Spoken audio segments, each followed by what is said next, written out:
ఈ రోజే డౌన్లోడ్ చేయండి. మీ ఫేవరెట్ షోస్ చూడండి. రాహుల్ గురించి మాట్లాడినప్పుడు మాయ చాలా కంగారు పడిపోయింది. అలానే బిజినెస్కి సంబంధించిన విషయంలో మీటింగ్ని క్యాన్సిల్ చేయమంది. కోట్ల రూపాయల్ని వద్దనుకుని ఎక్కడికి వెళ్ళాలనుకుంటుంది? సామి, నేను పుట్టిన నేల దగ్గరికి బయలుదేరుతున్నాను. ఈ అమావాస్య నాకు కలిసి రావాలి. శ్రీకర్తో నిశ్చితార్థం జరిగిపోవాలి. ముక్కు పుడకని నేను సొంతం చేసుకోవాలి.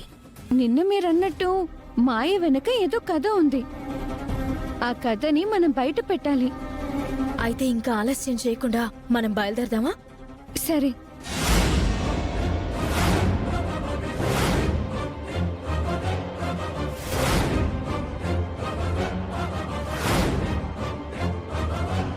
మేడం, అదిగో మాయ కారులో వెళ్తుంది.